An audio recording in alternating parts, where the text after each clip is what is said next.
And we are live. Welcome back to another episode of It's Sports Radio Podcast. I'm D Noseball. I'm here with Chris. And today we got a lot on the docket. Mavs fired Jason Kidd, you know. We got Wemby's all-time trajectory reacting to game 2 of OKC and the Spurs. And then we got some Jalen Brunson and the Knicks versus the Cavs after that collapse in game 1 and Jalen Brunson versus Carmelo. Chris, what's up with you? Yeah, it was good, man. Bro, this light is bright as hell. Yeah, let's fix that. There we go. That shit was right. Yeah, What's been going on with you, man? man, not much, man. Help my brother move and stuff. He just finished college, so Yeah, and he finished college with a master's at like 22. yeah, it's crazy. Yeah, that's crazy. Congratulations to Ross. Uh, what? So, do you want to just rip the band-aid off when it comes to the Mavericks and firing Jason Kidd? Because I'm a little annoyed. Yeah, that notification came through my screen. It wasn't like it was surprising, but it was surprising at the same time because, like, I just don't see who we get, and that's worth it. No I offense. I think that's the thing. It ain't like it's like 5 to 6 coaches available that you be like, okay, that's fine. We bring him in. We'll bring him in. Like, cause I think it was at one time like Nick Nurse was available, Quinn Snyder was available, and it was just like a really good coaching pool available. Mm-hmm. Man, Jamal Mosley got picked up fast as hell by the Pelicans. It's like the coaching. It's not a lot of coaches out there, and I think with the Jason Kidd stuff, it's like we gotta let the Luka shit go, bro. Let that bro. It's over with. Do you think that played a part in it, or you think Masai just really wanted his own fresh start? I mean, I think it. People are like, oh, it did play a part. They're like, oh, Jason Kidd was signed off, or he was showing his support. So maybe that has to do with it. I think maybe Masai wants to start off with the clean culture. Basically, everybody involved in the Luca or tied to Mark Cuban has kind of been sent out the door. So this has been interesting for sure. I think I don't know. They say also, have you seen Michael Carter Williams kind of dunk on Kid? He's like people are like, as good as Jason Kidd is with the X's and O's, Mhm. and developing young players, his personality will just wear on a team to the point where they can't handle it anymore.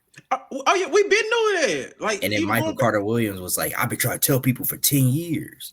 First of all, Michael Carter Williams, relax. Jason Kidd is an all-time great, and he's a good coach. So yo 2 cents is, you know what I'm saying, that rookie of the year is cool, but that's Yeah, still Jason Kidd, so slow your roll. But we've been hearing about Jason Kidd and how he is in terms of personality wise, like all the way from Giannis in the Buck situation. Did yeah, Giannis write a book? yeah. He wrote a book or something. Yeah, I think we talked about that one day, but it's just like at the end of the day, bro, it's about getting the job done. You ain't gonna like your boss all the time. You got a job, they got a job, and is he good at his job? I think Jason Kidd is good at his job as a coach. yeah, So that should be null and void when it comes to his personality. Get over it. You said the X's and O's is good. Ain't that what we want from our coach? yep. Mm-mm. But how you feel about the Sean Sweeney part of it? Because people was like, that's the next best in line. But it's like, bro, you think they go hire Sean Sweeney after they just got rid of Jason Kidd? Because wasn't Sean Sweeney with him in Milwaukee and with the Nets and all these places with the Mavericks? So why would they hire Sean Sweeney right after firing Jason Kidd? I feel like that'd be a little redundant, even though I don't know. Yeah, I don't know. I think Sean Sweeney obviously is doing great with the Spurs. I'm sure he'll get a opportunity, if not this year, next year. But people have been saying that for a while now. Um, I kind of feel like, yeah, like you said, that is a little, I don't know, redundant or like going back. It feels like taking a step back or whatever. I feel like if we didn't hire Matt Riccardi or Michael Finley to be the GM, why would we go get another guy that was already here before? Um, I feel like this ownership wants to make a splashy hire. I don't know who that would be. I've heard talks about John Shire. Not the biggest fan of that. Um, I yeah, I don't thought know. Josh, no, he needs a little bit more skin in the game. But my thing is, Dan Hurley. Yeah, I mean, I take Dan Hurley. Dan Hurley, low key a genius, and he's fiery, just like Cooper Flag. I feel like that would be a good match. But John Shire, mm, I'm good on him.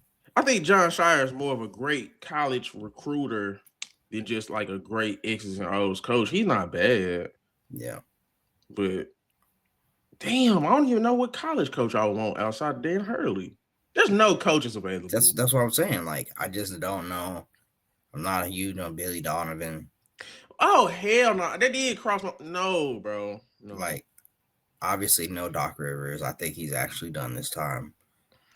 Please don't speak his name into that, bro. Just speaking his name, he pop up like the boogeyman. They fuck around hiring him just because you brought him up. No. Because he got a whole bunch of jobs we didn't think he get. So don't do that. You're right. Don't do that. Like, just when you think Doc is done for real, he pop up in your franchise. I ain't gonna cap. I wouldn't be mad at Willie Green, bro. That situation in New Orleans was not his fault. I promise it wasn't. And what I liked about Willie Green is when he first got the job in New Orleans, he developed Herb Jones, he developed Jose Alvarado, he developed Trey Murphy. He had all them playing on a summer league team, and them dudes was like undrafted or late picks. And he created a real culture. Ingram just kind of broke down a little bit, and Zion broke down a little bit. But Willie Green was a good coach, and I wouldn't be mad. I think he'd be better than everybody else available, in my personal opinion. Especially in terms of developing young talent, you could always fire on 5 years from now when we're ready to win. But when it comes to building culture, building a team, we just seen him do it in New Orleans. I'm just saying. That's a good point. I didn't think I was necessarily thrilled about him on the first thought, but you're right. Like, he did come in, literally coach that summer league team, and be a big part in those young players being the pieces that they are now. So that's a very good point. I think Rondo could have been in play maybe if he hadn't soured his relationship with Dallas. So I don't think you will get him. He was interviewing for the job for the Pelicans, but no, I don't know, bro. We take no haven't seen JJ Rondo. Redick. We haven't seen Sam Cassell. No. Rajon Rondo, I don't know, bro. I don't know. Is he? I don't know. We got to see him somewhere first before we be the person to give him we be the organization to give him a shot. No offense to him. The JJ Redick thing was a little bit different. Like, bro, I don't know. I don't know. I think that's the biggest problem with this coaching situation is that the coach is available. Getting rid of a top 10 coach, in my opinion. That's the biggest thing. Because I'm not just mad that we got rid of Jason Kidd because I understand it if I was a jury. But then it's like, who do you replace him with is the problem. We bringing up Willie Green, John Shire, and fucking Dan Hurley. That's not good. No offense to them. Unless you trying to bring in Tom Thibodeau, ain't nobody. I forgot he's out there, waiting for a job. I don't know. How old is Stan Van Gundy? Is he too old? I don't know. Well, he's probably gettable. His brother coaching on the Clippers bench, Jeff Van Gundy's probably available too. Stan Van Gundy's 66, man. Yeah. But is that how old is Jason Kidd? Jason Kidd younger than that for sure. Oh no, for sure. But I'm just trying to see Jason Kidd. He probably like 53. Okay. I don't know, bro. Get a developmental coach, fire that developmental coach in like 5 years, like everybody else. Then get a placeholder winning coach. Like, y'all know the drill, bro. Yeah. But it's gonna be interesting. Anything else happening in Dallas sports? Anything else? Not a ton. Obviously, Cooper got on the rookie first team. Oh, the rookie first team. Who was all on the first team? Because I think it was the usual suspects that we. Yeah, So obviously the big four: Cooper Flag, VJ Edgecombe, Dylan Harper, Con Knuckle, and then Cedric Cowherd was the fourth. Because I did want to look at the second team. I don't think I looked at it. Let me share the screen. So I don't think I looked at the second team. The first team was pretty much unanimous. I think we talked about this, but I think the first 4 picks was the first 4 that was the best players. I think that's like for the first time ever, where not ever, but that I can remember, where it's like, yeah, the first 4 players took were the 4 best players from this draft. Yeah. Like immediately. So you had Cooper Flag, he went number 1. Dylan Harper went number 2, right? Yep. Yeah, so Cooper Flag went 1, Dylan Harper went 2, VJ went 3, Con went 4, and I think that's the right order. Mm-hmm. That's crazy. I ain't gonna stunt. Cedric Cowherd, he was all right. I ain't gonna lie. I would have put Ace Bailey on the first 10. Hold on, let me see. Ace Bailey, he just didn't get the opportunity, but once that boy started playing, everybody. Like you said, at the end of the season, he was turning up for real. Let me just compare Ace stats, because Ace Bailey, he ended up at 14 a game. He did not. That's pretty damn good for how he started, bro. Yeah. Damn, it's not like ESPN where they must show by the month. Okay, hold on real quick. Because this show by the month. I'm trying to see by the month. Because Ace, this is, I know I'm taking a little time out, but this was worth looking. If you break it down, like by the month situation. Mm-hmm. Full splits. Is it go? Okay, there we go. Look at that. March, boy was averaging 20 a game. Yeah. Post All-Star, he was at 18 a game. He deserved that first team. What's Cedric Cowherd doing? Because Ace Bailey gonna be cold, bro. And I hope he's better than AJ. Sorry. Yep. I see. Yeah. He's better. We could talk about it in a bit. About I don't know if this is actually a real even trade combo. They're talking about you move Ace to the Wizards where he wanted to be anyway, so the Wizards can get up and get somebody. Or so Utah can get who they want. I mean, if I was the Wizards, I would trade their first pick to the Jazz to see what I can get, because I think Darren Peterson fits better for them anyway. But yeah, look, Cedric Cowherd was doing around the same shit, bro. Literally like 14 a game, 6 rebounds, 3 assists. I wouldn't have been mad if they would have gave Ace Bailey that spot. I guess that was the long way to say that. But yeah, 18 a game post All-Star break, that's not nothing for a guy that caliber, bro. He literally, his scoring jumped all the way up to 14 points because of how great he was post All-Star break. Look how he started. He was still pretty damn good earlier, but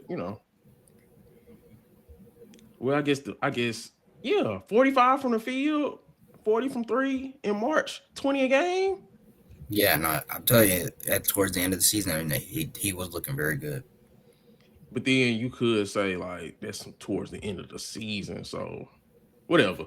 But I would have put Ace on the first team for Cedric Cowherd. Second team, Jeremiah Fears, Colin Murray Boyles, Maxime Reynaud, Derek Queen. Oh yeah, the second team's ass.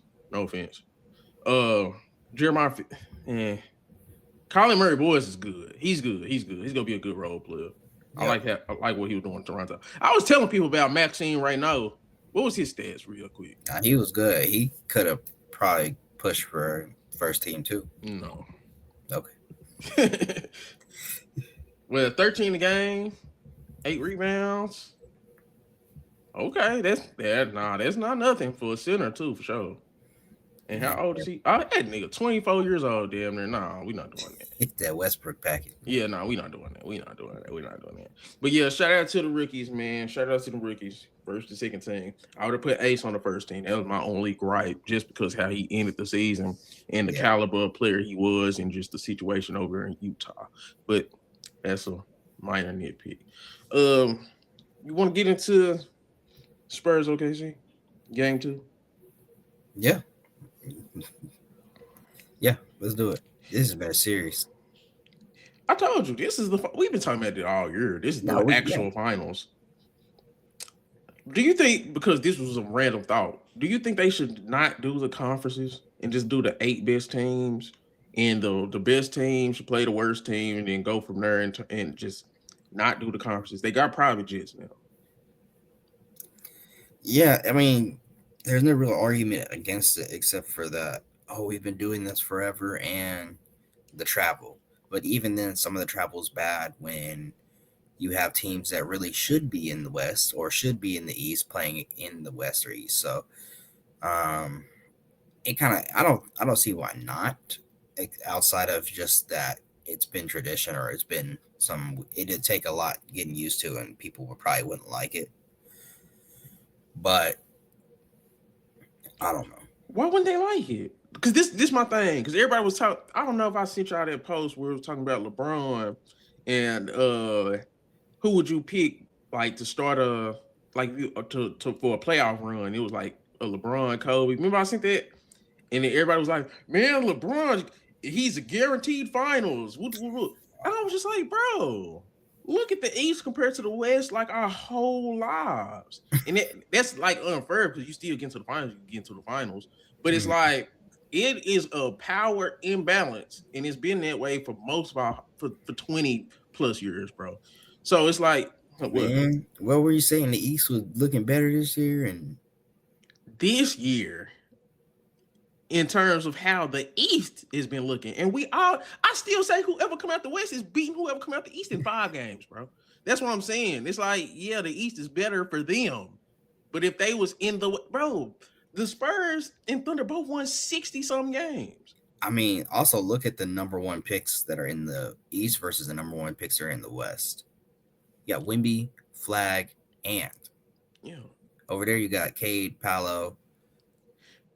You I, know, I just think when you do separated by conferences, you don't get the two best teams more often than not. Especially like with the way the NBA has been. Spurs and the Thunder are the two best teams, bro.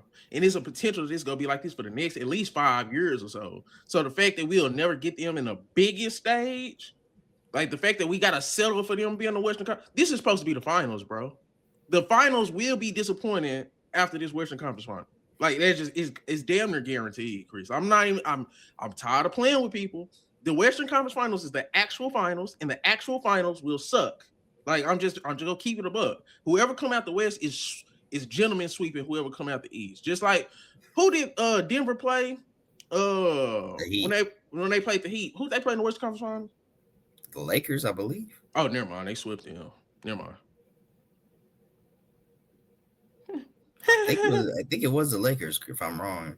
Okay, but most of the time, the Western Conference Finals be better than the finals, bro. I'm just saying.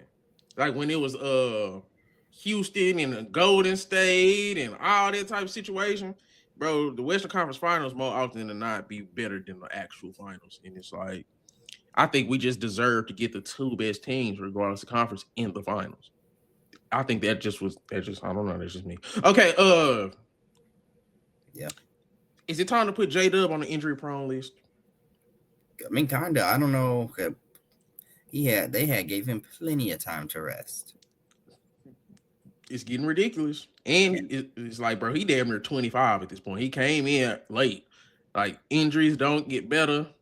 I'm damn near ready to put him on there with Suggs, Lively. Hey, I keep saying about this new injury prone list. I'm trying not to be mean, bro. But I'm finna make it. I'm finna make it. There's gonna be a lot of these on there. It hey don't make man, sense. hey, Huh? and they trying to rush Luca back from his hamstring. Okay, Man, see, at least Luca played down there the whole year. And it was just like he had a heavy burden. J Dub got to sit at every instant, bro, because it's like, oh, we deep enough. You can take your time. Nah, bro, you got to play eventually. it's like it would be different if he got to rest all season and then he rested most of the playoffs for the most important 14 games, of the season. And he can't even fulfill that contract. That's like the Joel Embiid method, but even he can't get it done. Like, So Hey, J Dub has to play, bro. Like, and I think the only reason why it wasn't as crazy last night because Dylan Harper got hurt. Fox ain't been playing, so like they was able to absorb some of that. But J Dub, say man, he only played 33 games this year, bro. He's only played in 4 playoff games. Like we in the Western Conference Finals, dude only played 4 playoff games. So I don't know. I'm noting this, and he's 25, bro. Like he's not no puppy. Like he's not no young guy. So his brain is fully developed. They say your brain fully developed at 25. He's a fully developed brain out there. So they mean that body is right there. So Yeah. if his body could start breaking down, I'm just putting it on my watch list. Uh what popped off? What else popped off about this game to you? Caruso staying consistent and just playing well is great for me. Shea getting back into it, hitting his middies, just getting back into the swing of things. Um, the Thunder using Harden's their bigs actually to guard Wemby. I can't believe that it took them a whole game to figure out that's probably what they should do. Like what is up with certain stuff when it's like, bro, this shit should be common knowledge, bro. You got a big, play them on the big. Like, and then another thing that I noticed, there's no wings to guard. Play Casey Wallace and Alex Caruso and sit Lou Dort. Like this, like he's a role player. He does not have to start. He does not have to play. I would start Caruso over Lou Dort easily because if you look at the guard situation for Spurs, you need your defensive guards to counteract them. Like Caruso and Casey Wallace need to counteract Castle and Vassell and Harper and Fox when he come back. Lou Dort, he just don't got a matchup in this series, and that's okay. Chet and Hardestin need to be guarding Wimp. Like it's just like okay, like y'all slow. And and Thunder really could have still won game one, even with all that the mistakes they made. So Yeah, that's why I wasn't necessarily just worried to death about the Thunder losing that game. It's not good. I don't feel like it is not good. You want to get the games for sure, but I still think they had a lot of potential to play better and win, which I mean they came out the next day and did. So everybody played bad too. And I was just like, everybody played bad and it took Wemby a 30-footer for them to even, you know what I'm saying, steal that game. But the thing is they stole the game. they That's stole the really game. so it's like the results was the results. But that's why I said Thunder is 7. I just think eventually they dip go overwhelm the Spurs. You see everybody going down like mud on the Spurs. So I don't know. Stephon Castle, 20 turnovers in 2 games. Oh, we talking about this, huh? Bro, you the Okay. one. No, you don't probably want to talk about this because you hate De'Aaron Fox, and it's just like this is why they need De'Aaron Fox, a veteran guard who can handle the damn ball and handle pressure. Well, this is also the reason probably why that I never, you know, how I was saying that, oh, the Spurs will lose in the second round. This was part of the reason why I was saying that they would lose in the second round. I thought if they went up against a healthy team in Minnesota or a healthy Lakers in Minnesota, that they would be able to put some pressure on them young guards and they wouldn't be make some mistakes. But they played well up until this point. Um, sure, Fox is obviously would be better in these moments. I was about to say he wouldn't make a difference if he came back or not, but he does help out in terms of probably turning the ball over less than Castle and Harper's been playing well. I just think in terms of defense, in terms of scoring, he's not much of an upgrade. But as far as decision making, and that's sad to say, but in terms of decision making, yeah, he is definitely an upgrade.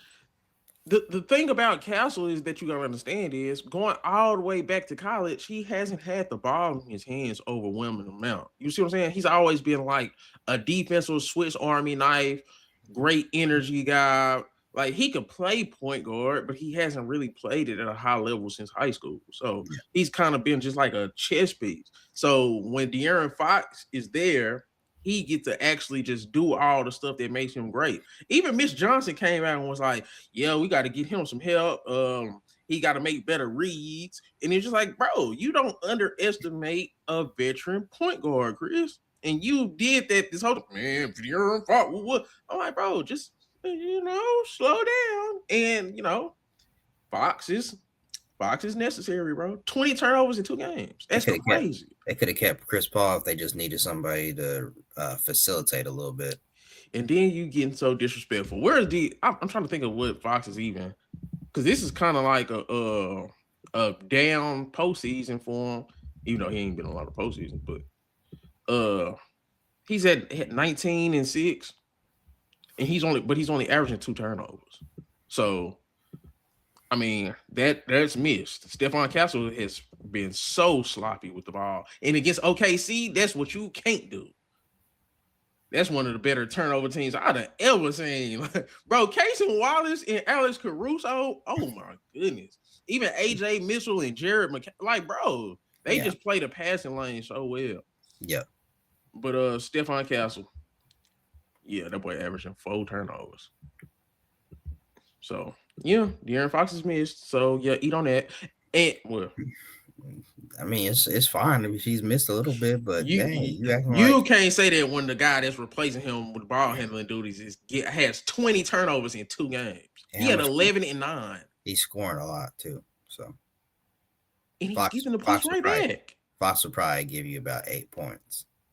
Bro, how many points off turnovers did the Thunder get? Like, we not gonna do that. Like, literal points off turnovers. All right, I'm not gonna diss Fox anymore because I mean, I'm just gonna say that he's not in the upper echelon of stars, and that's how I feel about him. Okay, and I feel the same way about Chet. Well, Chet, I was so ready to kill Chet if he didn't have some of that third quarter, because he came out and airballed immediately. I was so happy. I was like, bro, this dude is garbage. Oh, bro, the Chet agenda is not going away. No, you got to stand on that. That way came out the second half and airballed immediately. He bounced back a little bit though. I don't see why he's not playing like Chet.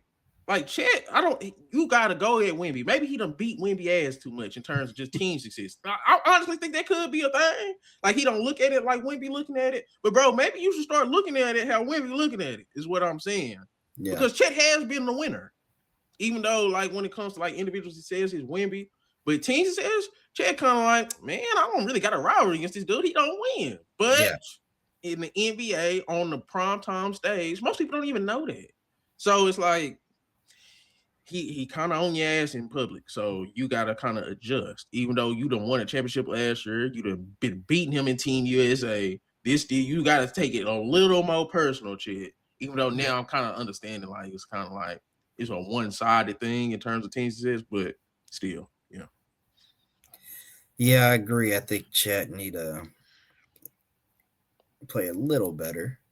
I like what he's doing defensively, especially last game. He did a little better. He could be better, but I did see him. There's some plays of him locking Wemby up.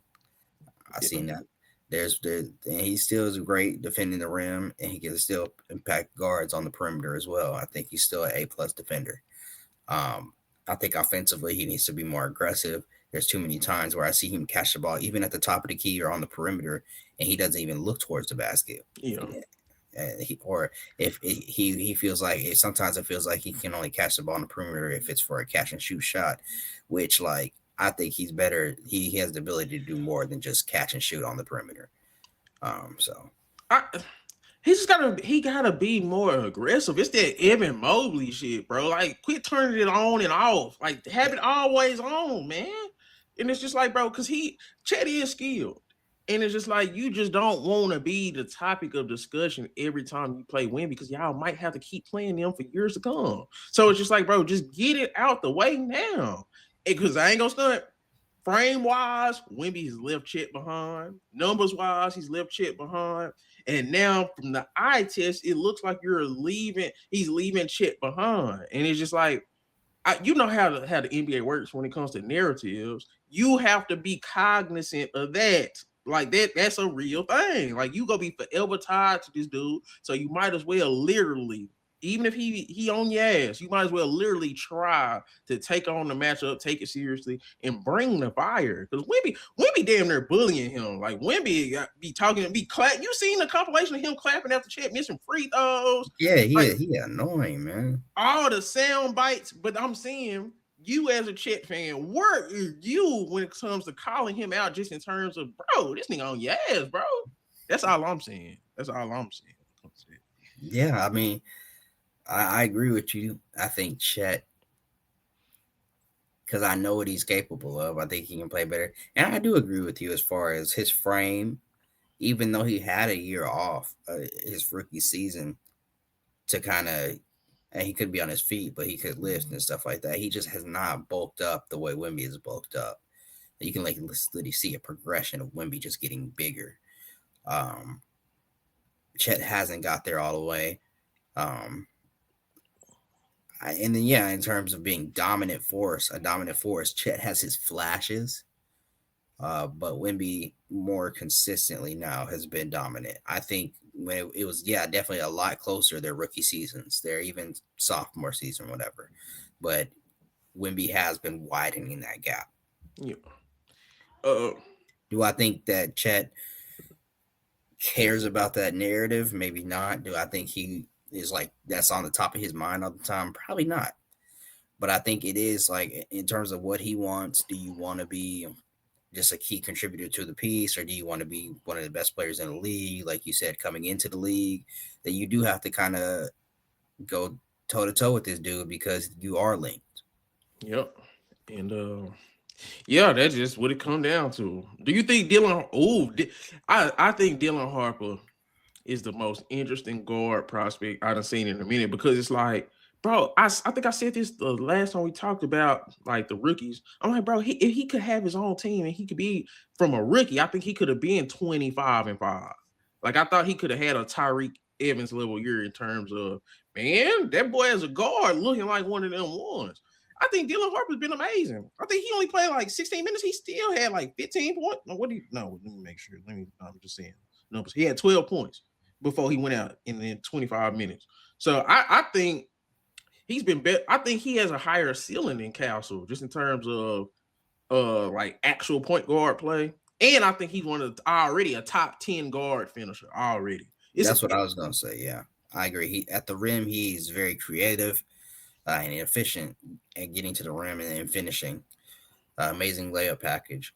Dude is talented, and I knew he was going to be probably one of the better rookies for them when they got this. I was like, they didn't give Wemby a dude like this. You said Concanova was better than him. Like I said Concanova deserved rookie of the year over it was ahead of him in rookie of the year, and I stand on that. That don't mean you never said Dylan Harper was better than Concanova. Me and Ray did say that. You never conceded that. Man, I conceded. I said in terms of rookie of the year. You know when we literally, I think we had this conversation like, who would you take? I think you still was taking Concanova over BJ and Dylan Harper, bro. Like we not finna do that. Hey, Con with Wemby would be good too. Who would you rather have, Concanova or Dylan Harper, bro? I take Dylan Harper, but Con would be good too. That's how I know you switched up. Okay, I'm just saying. But I don't know, bro. I like this series so far, and it's gonna be a chess match series. I think it's the real actual finals. Thunder, because they are barely scraping by. We did see Dylan Harper go down. It has been no Fox. If this is how it goes without those guys, are you worried about the Thunder? Like just in terms of overall, can they handle the Spurs? No, I'm actually not. I think J-Dub has to get healthy and play more consistently. AJ Mitchell can give you a little more. He's supposed to be rising into one of another star.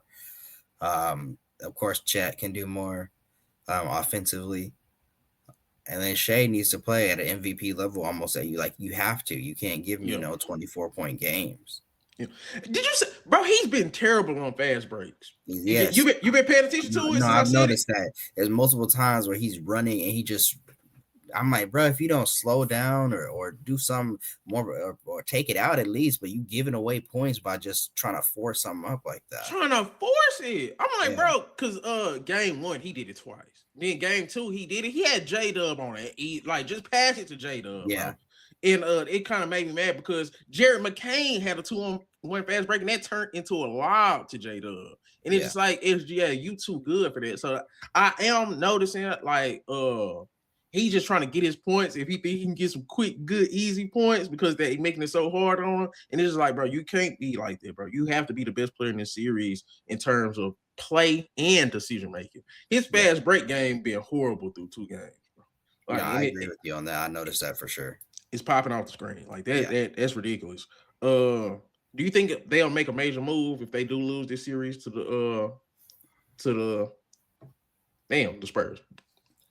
I don't know about the first time if they lose to them, will they make a move? I think they will make a move. They have three first-round picks. And you literally can't take all them players in. You don't have enough roster space for that. So I assume they'll make a move in the draft, either trading up or doing combining them picks for something, swapping them out for next year, something like that. I do think they have the ability, yes, to make a big move. I just don't know if they'll do it this upcoming season. Maybe the year after, if they're still if they're not dominant or looking like they can beat the Spurs, they may hop into the Giannis sweepstakes or look to package up some stuff for like a marketing or somebody else who's available. But I think at the moment they're okay. They may run into the tax issues with the CBA because they've maxed out Chet now. They've maxed out J-Dub. Obviously, SGA's maxed out. Like, they're gonna run out of guys. When AJ Mitchell comes and he needs some bread. When Casey Wallace needs some bread, it's gonna be tough paying everybody when they're running into the edge of that hard cap. Yeah. Damn, Chet's already 24. Yeah. I'm trying to think because it's like, what would they even? Because you said, come on, bro, Giannis shit is dead, bro. I'm over it, bro. Giannis had a losing record when he did play with the Bucks. Like, they had a losing record when him playing, and he hasn't played. How many postseasons has he missed? Like I'm done with the Giannis thing. It's over with. He like 32, 33. Great player. I love him. But that shit over with, bro. I'm not looking to bring in no damn Giannis. He's not solving nobody's problems. He's not making your life easy. No. If he play, he can guard Wemby. Wemby is spit roasting goddamn Giannis. I think that's the thing, because that's what I was gonna say. If anybody could beat the Spurs and Wemby, it will be the Thunder, and they're struggling. I don't think it's really nothing you could do at this point. If Wemby is having A+ Wemby game, there's nothing you can really do. 7-6 can dribble, pass, shoot, finish, play defense. There's nothing you can do. So I'm thinking about bringing in Giannis. Is that really changing your life if Wemby is having an A+ game? I mean, yeah. He impacts the game defensively. He make it harder for Wemby. He's strong. When the last time he is the length to guard him, like, and then he'll give it right back to you. Boy, stop it. I don't know, bro. Y'all couldn't win. Even when Giannis was playing, he wasn't getting no dubs, man. You think he getting dubs with Wemby? No, bro. He's getting dubs with Shea. Yes. I don't think, not at this point in his career, bro. Not at this point. I think the only person that I think actually I seen counteract Wemby even at his best was Jokic. Because Jokic is just so smart. And he big. Jokic big as hell with a soft touch. So he just was kind of moving him out the way. And he hit all those little floaters and touch shots that you got to hit against Wemby. I did notice something how you could beat Wemby, though. The corner three on defense. Mm-hmm. Like, if you got good corner three actions, because he can't guard everything. You can't guard the rim and the corner. So I feel like that corner three is available. Making him come up and then throwing the lob, that's available. I feel like I've seen a lot of good stuff in game 2 in terms of how to counteract some of the Wemby stuff. How many blocks did Wemby have? Damn, he still had 4 blocks. It's gonna be tough. Yeah. If he win a championship this year, that's tough. That changes a lot of conversations about this dude. I'm just saying, Chris, it's in play. Yeah, it is. I mean, this is I mean, I thought Luca had a good first 4 years coming into the league. Wemby he's already gotten to a conference finals. Granted, he had a much better team.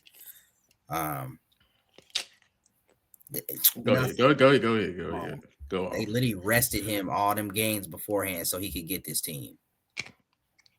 Damn, he only in year 3 though. Yeah, they rested him the last 2 seasons basically so he could get Castle and Harper. And they traded for Fox. They already had Vassell. They already had Keldon Johnson. I get They just got Carter Bryant. Like, let's not act like they didn't have a ton of dudes. that. Jokic was second in MVP over Wemby. That's surprising. I thought he got second. That's crazy. It was SGA, Jokic, Wemby, Luka, K. Brown was 6.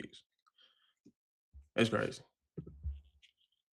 Yeah, but it isn't play like this. The resume already is kind of crazy. Will be crazy. He'll have to add an MVP, which I mean, I'm not sure at one point Wemby will get an MVP. But we said that about Anthony Davis, and he never got one. So We said that about Luka too. He still ain't got yeah, one. we said that about Luca too, and he ain't The, got. the thing with the MVP is, I think like how Cade was looking in the playoffs and how Cade has all the burden offensively. If Cade can sustain that, I think he could be the front runner for the MVP just because it looks better when your team is sorry and y'all still winning. Like it just looked Yeah, better. Like no yeah, offense to Wemby, I just think what Cade could potentially do next season, coming off his playoffs, everybody already kind of recognizing he has no help. It's like I think that just is more of an MVP level storyline if they can replicate it and win the East again, which is in play. I think K would have got a lot of good votes if he had met the gains required. I don't know if did they petition him and he win. I don't remember if he won his petition. But yeah, like I think K definitely will be in that MVP conversation. Like you said, American-born players that can win MVP. It's only a handful of them. Cade's one of them. Ant's one of them. Coop's one of them. I guess Tatum or Brown. Um, but really, MVP probably gonna go international for a little more. Cause I think Wemby could be like preseason MVP next year, but then I think his minutes probably won't be there in terms of just for the overwhelming stats, and then I think the games played probably just won't be there. I think I'm not in terms of like he'll miss the requirements, but just because Mm-hmm. he'll just sit a lot of games. Like you can't sit Cade, and the only thing with Cade is efficiency. If Cade is efficient next year, I will lean Cade, but Wemby definitely in that top 3 in terms of who should be preseason uh MVP favorite, but yeah. Yeah, What the hell was we talking about? just his trajectory. We were talking about his trajectory and how if he I mean, again, if he wins, if he adds the MVPs, if he adds the DPOYs, which I'm sure he'll get a lot more of. Because we all heard about the year 3 leap. He definitely done had it.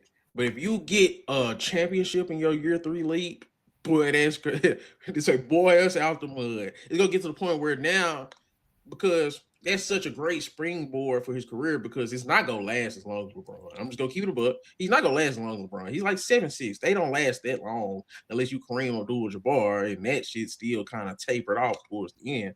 So he gotta hit early. You see what I'm saying? Like within that first 10 years, his first 10 years gotta be so crazy that he can actually get into certain conversations. And I think he's on pace. Year 3, you win a championship, he's on pace to be better than LeBron if he win a championship. Because Yeah, everybody loved LeBron in 07 when he got swept by the Spurs. Imagine when be winning year 3. Because I think LeBron was like in year 4 when he went to the finals.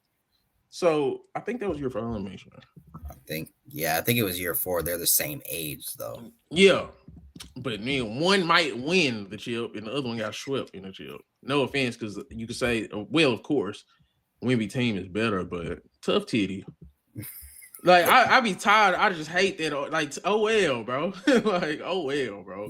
I don't think it's always the truth. Does have a well built team around him. Yeah, but still, like that, they're a very pedestrian without him. Like it's a good team because of him. Like Yeah, it's a he elevates this team, yes, because they don't have a big behind him that can do anything. and it's yeah, like it's like everybody need a team, but his team like no he ain't no all stars. Was De'Aaron Fox an All-Star this year? Yes, that's what Oh, I'm okay. talking about. Yes, he was an all-star. And he's the third option, according to you. But yeah, De'Aaron Fox All-Star, when you look at it, just like, I mean, that's not just overwhelmingly crazy. So I wasn't even sure he was an All-Star. So like this podcast is good, but it ain't just like, oh, this nigga got the 2012 Heat. No. That dude got the sixth man of the year. He got another all-star. He got a number 2 overall pick. He got another number 4 overall pick. He got a rookie and a second-year guy, and then he got De'Aaron Fox, and then he got Keldon Johnson at 6 man a year. It don't sound as crazy when you say it out loud. And then Devin Vassell, who you thought could be a guy at one point. At one point, now he's like a fourth guy. He's still a guy. He could be pretty good. But come on, bro. Y'all. Well, here you go. Isn't Carter Bryant a lottery pick? Okay. We're not gonna do that. Every team that gets to the conference finals is gonna be a lot of people. Now let's do the OKC. What was Chet? Hey man, I didn't say OKC didn't have a good team. You say they got like 18 first-round picks over there. And they just traded for Jerry McCain. No, we're not finna do that, bro. Because even you could say the Thunder team is still better than the Spurs. So give Wemby his credit if he win. You already trying to sow seeds of doubt. Yeah. I do know. I'm just saying. But now, if Wemby get a chip, his trajectory does it sound crazy? If Wemby get a chip this year, his trajectory is going past Braun at least. Yes. He's on path to pass Braun. Yes. He just has to do it and stay on track. I've also heard this comparison. I want to see how you feel about it online. I've seen it online. That he has the potential to do what A'ja Wilson is already doing in the WNBA. I like that. With A'ja Wilson, like 4 MVPs, 2 Defensive Player of the Years, 2 or 3 Defensive Player of the Years, 4. Like how many rings she got? Like 3, something like that. 3, yeah, 3. Yeah, if he could do the A'ja, if he could do the A'ja Wilson, he can get in those GOAT conversations or like their top 5 just because I don't think he had the longevity to get the LeBron stats into, he won't have the mythical. He might have the mythical story like Jordan though. Like how you got to think about like the 16-year-olds right now watching Wemby and what he did game 1. They probably gonna be like, bro, nah, Wemby way better than LeBron. He might end up like, you know what I'm saying? He might end up, Wemby, bro, Jordan couldn't do nothing with Wemby. He could actually go that route, bro. You gotta think about the generation that's watching him now as kids. So I don't know, bro. We'll see. Oh, let's get to the Knicks Cavs. That was a crazy collapse. I've been saying it since the Detroit Pistons series, Chris. What did I say? Let's see if we on the same page with what I said. You remember? Yeah, you said didn't you say that the Knicks would probably want to play you said the Knicks want to play Pistons, right?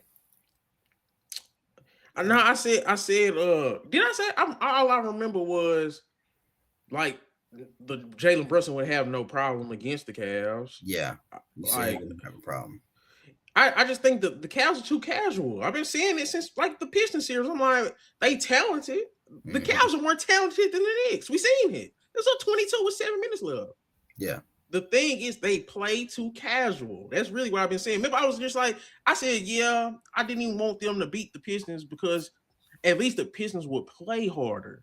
Like the Cavs just get too casual. Blowing a 22-point lead is the epitome of too casual. With 7 minutes to go. Especially James Harden. That's insane. That should never have happened. That's like quite embarrassing for your franchise or for your team to let it happen like that. And James Harden deserves a lot of the blame. Yeah. A ton of the blame. And Westbrook gets killed for his playoff performances when James Harden truthfully you can say he's just as bad at times. Only thing carrying him is that his team didn't decide to tank against the Warriors. But he's had multiple playoff stinkers. He was 5 for 16, 1 for 8 from 3. And Jalen Brunson had like 13 on his head top in that 18-1 run. They just going at him. Coach calling it out. Yeah, Donovan Mitchell didn't even want to look at James Harden. I noticed that too. But I'm still on the Evan Mobley situation, bro. Evan Mobley was 6 for 16 as a fucking big. Like that's worse than James Harden going 5 for 16. I would credit OG Anunoby for this.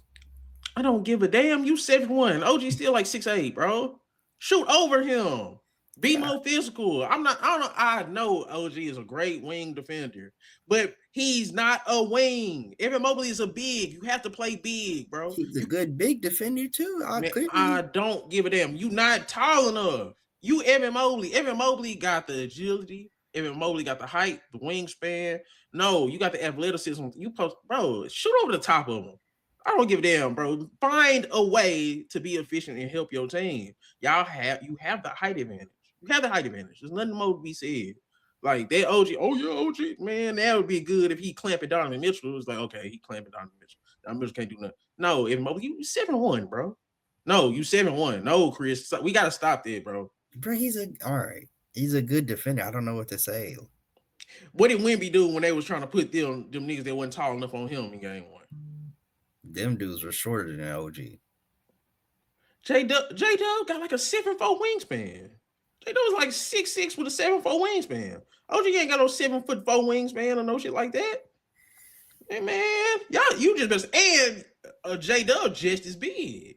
I'm not trying to hear that. Nah, bro. Evan Mobley just played soft, bro. He was bad. You just hard on Mobley. You can't let Mobley go one day without doing nothing. Yeah, no, nigga, this the conference final. Y'all kill me with this. Y'all kill me with this, bro. Y'all kill me with that. Like, nah, that front line is not. No. Yeah, I mean, I picked the Cavs, and I think they still have a chance to do what I need them to do in 7. But this hurt because I picked them in 7. I really needed them to get this first game. I don't think there's no bouncing back from losing a 22-point lead 7 minutes to go. I think because everybody blows leads sometimes. That's just what happened with basketball, especially modern basketball, 3-point line. But with 7 minutes to go in the fourth quarter, you damn near is booking that as a dub, bro. Yeah. I don't know if you bounce back from that because now that's playing with your mental, and this team is already kind of soft and casual to me. I mean, but we've seen them come back from down 0-2 against the Pistons. So that's the Pistons. The Pistons can't throw the ball in the ocean. They just play hard. That's my thing. The Knicks has been playing great defense. They have a superstar scorer in Jalen Brunson, and then they got other guys who can get it going on a good night. Mikal Bridges, come on, bro. Mikal Bridges had it going. He had like 18 points. He was like 7 for 11. Like, even though I've been hard on Mikal Bridges would have been the second best scorer on the Pistons, bro. Like, Cat would have been the second best scorer on the Pistons. OG would have been the second best scorer on the Pistons. You see what I'm saying? Like, they got the defense, but then they also are balanced offensively to where it's like Cavs can't play casual. You went to 7 with the Pistons. Like, the Knicks go get them out of here in 5 or 6 if they keep this up. And I just don't. The Cavs not resilient enough to bounce back from no 22-point blown lead. Because now Donovan Mitchell looking at James Harden like this hoe, and like I'm just keeping it above. Yeah, I mean, I would. He come on, man. You got to show some defensive resolve, or you got to sub yourself out. No offense. Say Keon Ellis, get in here and guard. They broke Keon Ellis, bro. Yeah, bro, that nigga couldn't catch. He couldn't do good to the corner. He was. Yeah, that's why I said, bro. You gotta just play Keon Ellis and Jalen Tyson and see what happens. Dean Wade, why is Dean? Bro, that shit just made me mad just thinking about Dean Wade still getting minutes. And I'm not even saying it like he horrible, but bro, he's not no starter, bro. Hey, I mean, he hit a couple threes and he be trying on defense. You killing me, bro. Sam Merrill, I apologize to Sam Merrill. Sam Merrill was hitting some big shots. And he almost won that damn game. That was a toilet bowl in and out. Man, after his game 7, he come in and he almost hit the game winner. Boy, he would have been Cleveland royalty up there with LeBron had he done that. Hey, nah, that would have been, boy, I thought that was him. Mike Breen almost gave him a bang. You heard? He said bang out of there. So and then Max Strus needs to start over Dean Wade. That's really my whole beef. Not that Dean Wade is just trash. Max Strus just makes more plays. And he can shoot just as good. And he can shoot under pressure. And he make Max Strus better than Dean Wade. Yeah. Just like with Caruso and Lou Dort. With the role players, y'all need to interchange them when shit looks different. Like you don't need no set rotation with no damn role players. You need to adjust throughout the series. That's just my opinion on that. Dean Wade should have stopped starting through game 3 of the damn Piston series. Like there's starters, and then there's like real starters, and Lou Dort is just a starter. He can be switched out, and Dean Wade is just a starter. He can be switched out. Obviously, you're Donovan Mitchell. It's really not. You're not switching him out. James Harden, you're not gonna switch him out. Mobley and Allen, you're not switching them out either. So yeah, and Allen got to be more aggressive too. I want to see Allen get some more shots just because get Cat in foul trouble. Like that should be my main objective. Let's just make sure Cat up out of here too. I mean, Cat was already making some boneheaded decisions out there anyway. He had 7 turnovers. Yeah, 7 turnovers. He's just fouling when he doesn't need to be fouling, grabbing on Allen when he doesn't need to be grabbing him, stopping offensive runs because of his poor decision making in terms of fouling. Sometimes you would think Cat would be done with this stuff, but it still rears its ugly head. This is my thing. What is Cat like 30? Cat like 28 years old. He is what he is, man. Bonehead. Like it is what it is. Just like Julius Randle. Man, if only his Julius Randle could get it, he's not. Like I ain't gonna stunt, bro. We gotta quit like fantasizing what a motherfucker could be and take them for what they is, especially you 10 years into your damn career. Cat just an idiot, bro. And if I was the Cavs, I'm getting him out the game early. I'm going at him. Hey, I'm trying to pick and dive. I'm picking and I'm doing everything towards Cat just to get him out the offense and out the flow because Cat already was gonna struggle against this front line anyway. But I don't know. Jalen Brunson. Do you think he got Donovan Mitchell number? I mean, he might, which is crazy because no one ever puts Brunson ahead of Donovan Mitchell like that in any time in their career. But he's mostly beat him when they. You don't think so? You don't think people? You think people got Donovan Mitchell over Jalen Brunson? I think people still have Donovan Mitchell. Could still have Donovan Mitchell over Jalen Brunson. I think recently, maybe just these last 2 seasons, people may start leaning Brunson over Donovan Mitchell, but I still think a lot of people respect Donovan Mitchell as a scorer, as an athlete. Okay, because I'm looking at it because Donovan Mitchell was tied for 7th in MVP voting. Jalen Brunson wasn't even there. Jalen Brunson was 26, 7 and 3. He shot 47 from the field, 37 from 3. That's a great year, bro. Yeah. Bro, I love that nigga, bro. Bro, Jalen Brunson cold, bro. Donovan, you get to looking at his stats and like, bro, this dude is cold. But Donovan Mitchell was 28, 6 and 5, 48 from the field, 36 from 3. So he was a little bit better. 7th in MVP. But just in turn, I just think Jalen Brunson, I don't know. It's just something about Jalen Brunson. I just think he's better. In my personal opinion. And he's been better since they was in school. And that's where I'll be saying it comes into play. Because I remember 2015. Jalen Brunson was 16th. Donovan Mitchell was 43. Jalen Brunson played in the McDonald's All-American Jordan Brand Classic. Donovan Mitchell was on the first flight to Louisville. Like you know what I'm saying? He get into training camp early. So like in terms of career acumen, Jalen Brunson's always been over Donovan Mitchell. So I'm not surprised, but I think since the NBA, Donovan Mitchell definitely hit the ground running first. He was a first round pick. Jalen Brunson was like a second round guy. But in terms of basketball pedigree, Jalen Brunson's always been over Donovan Mitchell in my head. So I guess other people probably got a different introduction to them too. But yeah, that makes sense. Jalen Brunson, would you put Jalen Brunson over Carmelo as a Knick? Let's just look. If he gets to the finals, yes. Like I don't know why we're gonna sit around and act like Melo gets the automatic one spot or just not the one spot, but top in Jalen Brunson for a dude who didn't make a finals.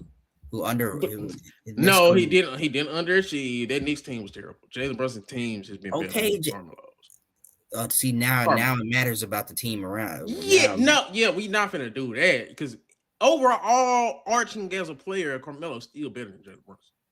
Like, we not finna just act like Jalen Brunson is a better player than Carmelo, but he's having a better career in terms of as a Knick. That's really what we're saying. So Jalen Brunson right now, 4 years. This is crazy though. 26, 7 and 3, pretty much. 48 from the field, 39 from 3. Nah, that's crazy. Playoffs as a Knick. Damn. 36 and 4, 46 from the field, 35 from 3. Yeah. Let me see. What did Melo do? As a Knick, 7 years as a Knick, 25, 7 and 3, 44 from the field, 37 from 3. It's not a crazy difference, bro. That's why you wouldn't look crazy for me. I ain't gonna cap. I ain't go crazy. You wouldn't look crazy. They're kidding game winners over that dude. Because look, in the playoffs, but damn, the field goal percentage was ass. 28, 8, and 2. But he shot 40 from the field, 30 from 3. But them teams was garbage. He got to a conference finals with the Knicks.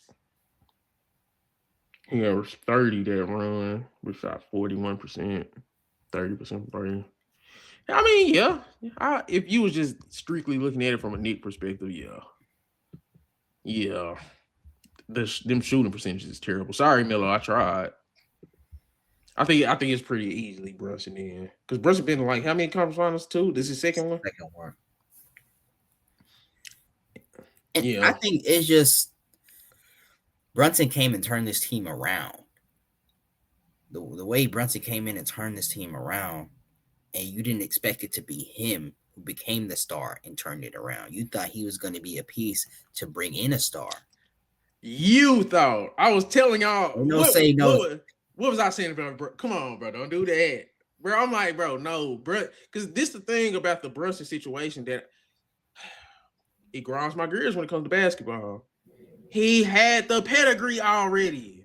Jalen Brunson has been cold his whole fucking life. Like, literally, he's been a top dog his whole life. Like, he was never not a top. He's been a top 3 point guard since we've known about him, period. Since like 16 years old, bro. So when he actually shows, because this is my thing, as a high schooler, top 20 in the country, right? Get to college, multiple championships, right? Y'all think he just go be bad all of a sudden when he get to the league? No, he's short. Jalen Brunson has always been good. He's never ever in life been bad since I knew about him. Like, literally always been a top guy. So when he did show out with the Mavericks, I'm like, yeah, he's kind of been like that. And that was my big thing. It's like he's always been this good. Now, the only thing was, well, can he translate because he's short? And then as soon as he showed it, you're supposed to believe in that because he's been doing it his whole life. That was my whole thing. It ain't like he came out of nowhere. He wasn't like no Keaton Wagler to where it's like, well, he kind of came out of nowhere. I don't know, maybe. No, Jalen Brunson been cooking niggas his whole life. And the top dogs that y'all call top dogs. So I've always believed in Brunson. It's just when he started doing the NBA, I'm like, no, he's a star. He's been a star his whole life. So yeah, I wasn't surprised when he started doing what he's doing with the Knicks. He's been doing it. Yeah, that's just my little spiel on that. No, that's valid. That's valid too. So I'm just saying, people are like, he deemed one of the best free agent signings of all time by the Knicks, just by the value you got out of him. 2 conference finals. Took a pay cut. Yeah, it took a pay cut as well to get his boys back there and Kel Bridges to get all that. And Josh Hart is so annoying. Josh Hart is the most annoying role player probably I've done seen in a long time. He act like he needs to get superstar calls. Like that, it'd be like, bro, you running, jumping around, diving. Like, bro, ain't nobody finna be calling all that shit for you, boy. Like, you tripping. doing You were Josh commercials. Hart. You were Josh Hart, Yeah, man. Stop. he letting that New York shit get to his head, bro. You are a role player, like the definition of role player. Like you relax. I just want him to relax. Look how he be talking to refs. I'm like, bro, what are you doing? Get back from defense. Yeah. I don't know, but yeah. No, yeah, I agree. I think no, Brunson's outstanding. I mean, you could argue if you want to say Melo didn't have the talent, which he didn't all the way have the talent. I don't think he ever got a great guard to play with him, really. Um, I think that's way. I think it's so. Nope. Let's do it. We'll do it live. No, that's like a part of it that you can't leave out. That team was not good at all, in my opinion. Because Amari Stoudemire broke yeah, down. yeah. It's like the best teams he had, I think, was just with J.R. Smith doing a little something, Iman Shumpert doing a little something. Let's look at the. Oh, they lost in the semifinals. He's never got to the conference finals with the Knicks. I thought he did. Am I tripping? I felt like he did. I thought he did. I don't remember what year if he did, but I don't know. I don't know who it would have been against though. So,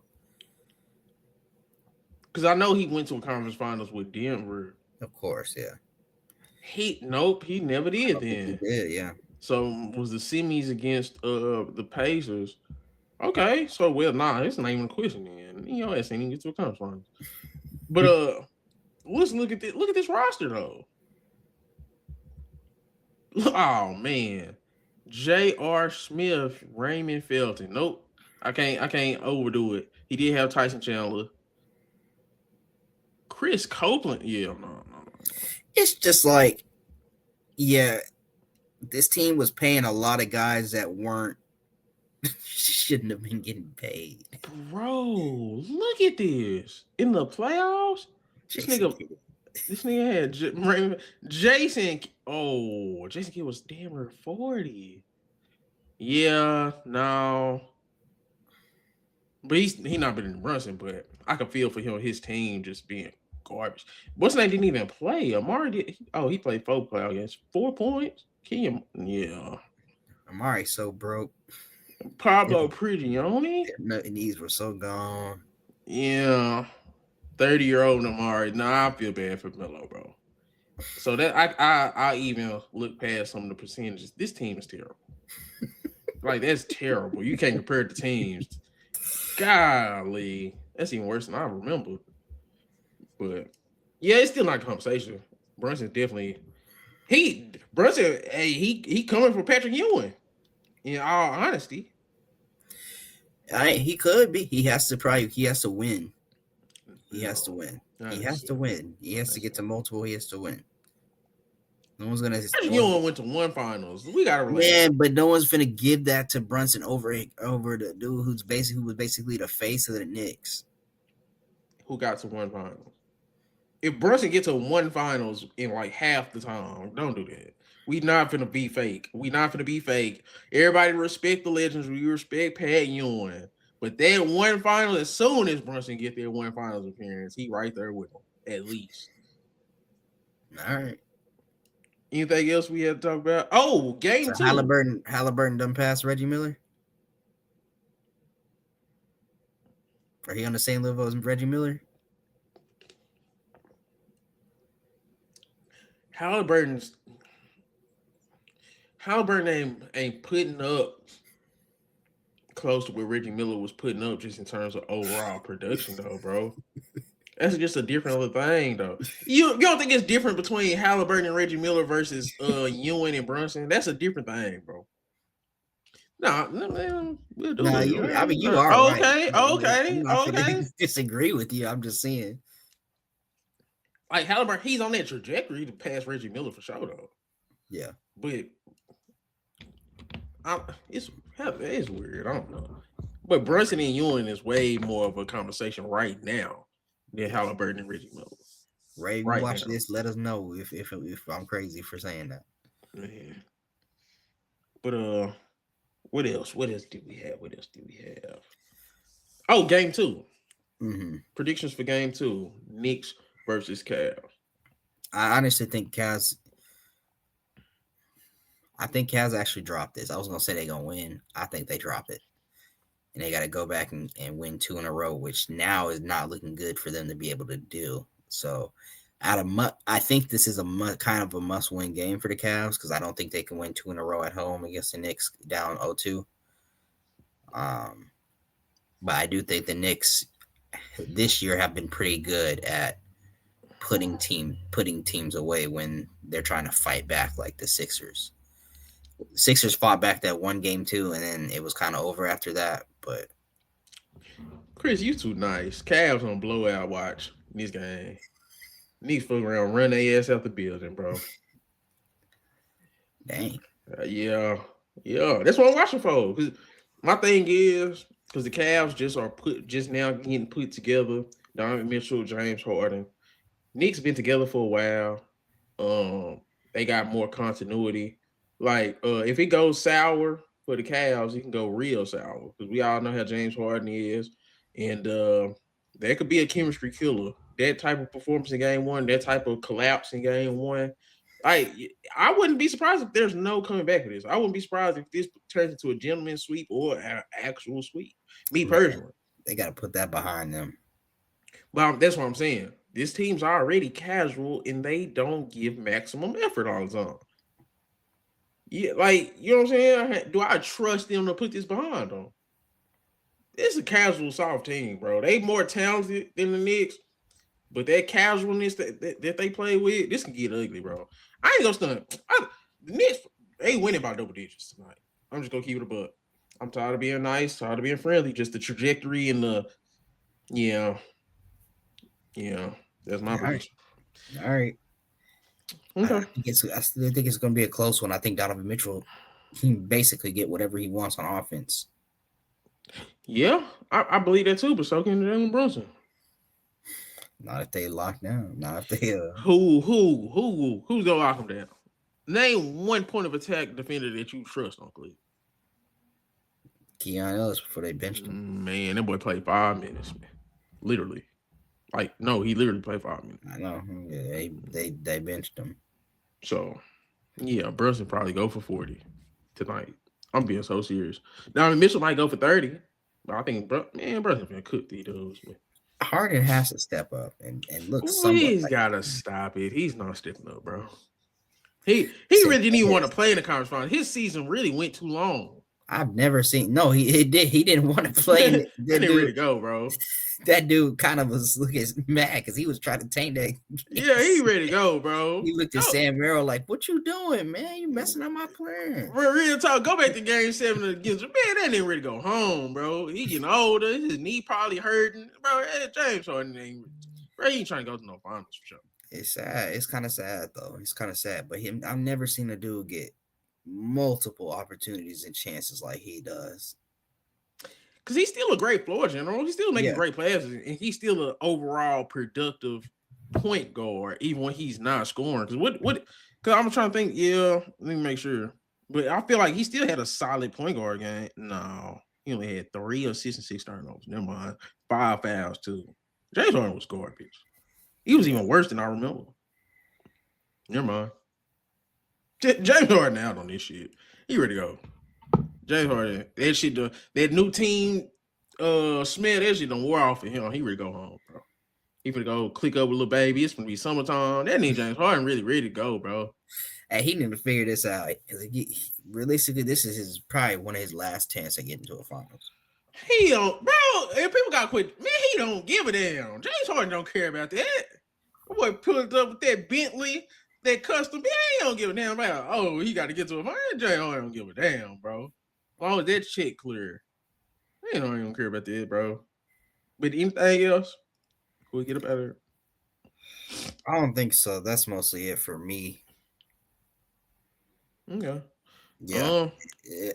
Conference finals in the West has been good. Hopefully the East can make it better and be competitive because it was a good game. It was an interesting game. It was just a blown lead by the Cavs, so hopefully they can keep it competitive. It just looked different. The Eastern Conference Finals versus it looks way different. That's why I say whoever come out the East, gentlemen sweep at best. My personal opinion. But all right, this has been another episode of It's Sports Related Podcast. I'm D Noseball. That's Chris. We on.